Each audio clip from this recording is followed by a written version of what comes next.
plenty to talk about college basketball. Indiana back in action tonight, taking on Jackson State. They've looked fairly good through their first 4 games. Mike, the defense has looked good. It's not been complete. Coach Woodson's still looking for a complete game out of his squad. They have gotten leads multiple times and kind of caved back in a little bit. They got a little lazy the other night, but man, still holding a team to 20% shooting, although it's not exactly, a Big Ten team, but the defensive effort and the defensive change and philosophy is obvious to the naked eye. Yeah, what I talked about before about scheduling and how if you're going to be building a team, there's no need to prove yourself on November 9th or 12th or whatever. If you're building, you go ahead and build. And that's what Indiana's done. It's been smart. Now they're gonna have to play in the ACC Big Ten Challenge and step up in class and all that, and so that they'll have to be ready for that. But they haven't forced themselves to try more than they are ready to try. And so I think that's been really smart about the way things have gone. I mean, the St. John's game was a good, solid game. It was good that it was home. They didn't play great in the second half of that game, but they played well enough to beat a quality opponent. And then, and then they go back to the lab a little bit, try to work out some stuff. They still, I think that the most important thing that's happened so far is, for Xavier Johnson to play against a team that likes to muddy up the game or, get you going too fast. And that's kind of been a problem for him at times in his, earlier in his career. And St. John's didn't have a lot of success with him in that sense. He played fine.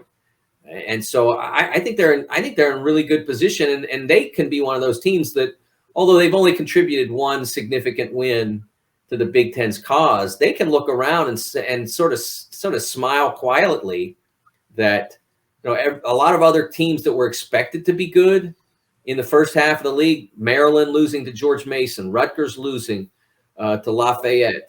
We mentioned the Cincinnati loss, the Illinois and Marquette loss. The Marquette and Cincinnati loss for Illinois. Michigan not being successful.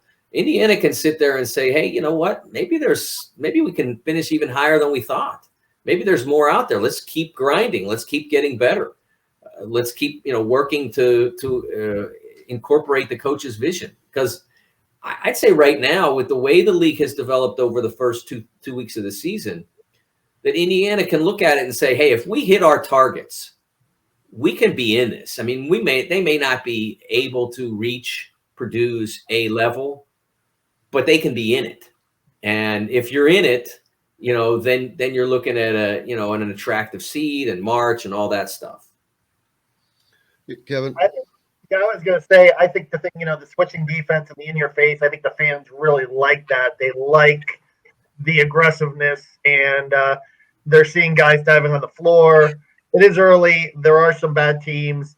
I mean, 27 turnovers against Louisiana, that's going to get you beat against a Big Ten team. That's an area where they've got to kind of shore things up, I think, with regards to the offense. But, listen, Mike Woodson told us in the beginning of the year that the defense was ahead of the offense, and the offense is going to be a work in progress. And it has been, to my naked eye, through these first 4 games.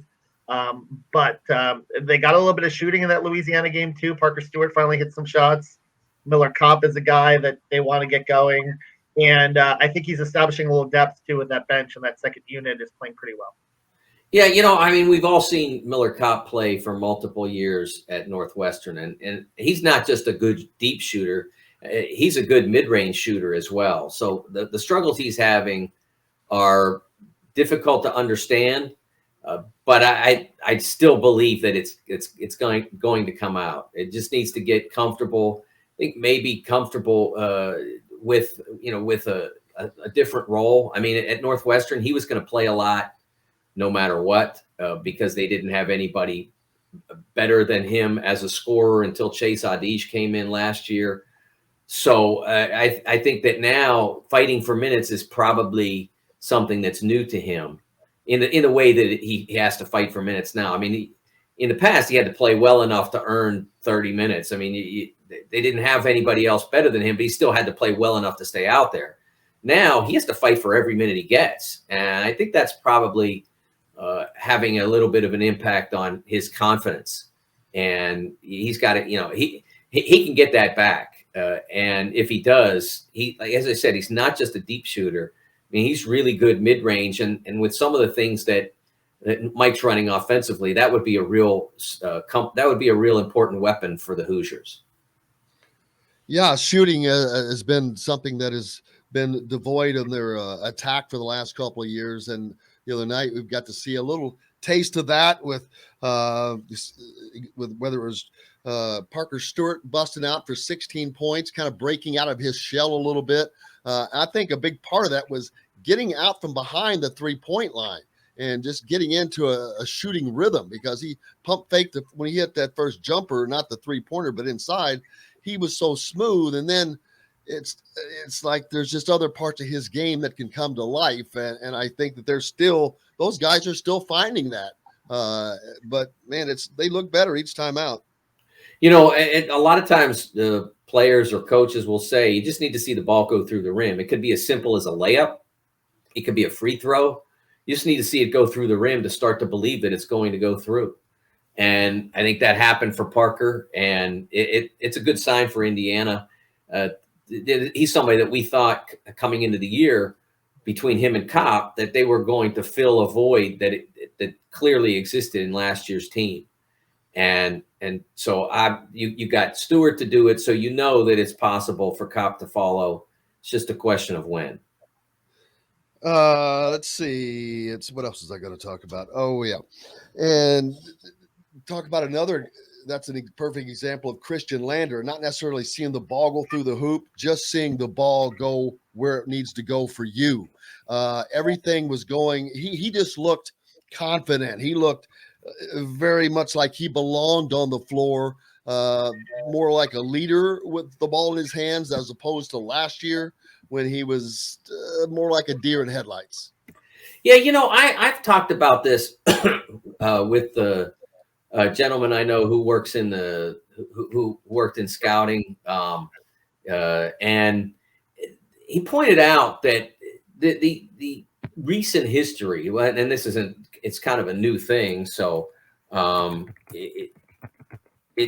idea of rushing your graduation or advancing your graduation, whatever you want to call it, it's not really worked out for a lot of players. It's really been a struggle. You look at Devin Askew at Kentucky last year, really struggled as a freshman for the Wildcats. Go back a couple of years to Derek Thornton I think that was 5 years ago or so at Duke. He rushed accelerated his graduation. He was rated a top 30 point guard in his class. He goes to Duke. He's supposed to basically take over for them at point guard. And it doesn't happen. He's not ready. And he ends up going, Derek Thornton ends up going to multiple colleges. He transfers to USC, he transfers to Boston College, and never really got himself back to being a significant player. At BC, on a mediocre to bad team, averaged 12.5 points a game his final season of college, but never really was, excelled. So I think that I'm not sure that that's a move that I would encourage players like that, especially in that position, to make. And so hopefully Christian winds up with a better outcome than Derek, that Derek Thornton did. Askew now is a transfer at Texas, and I think he expected to walk right into the lineup there until Marcus Carr decided to walk right into the lineup there ahead of him. But I actually think it's probably better for Askew that he's not, because I don't think he's any more ready to run a Texas team that has Final Four ambitions than he was to run Kentucky a year ago.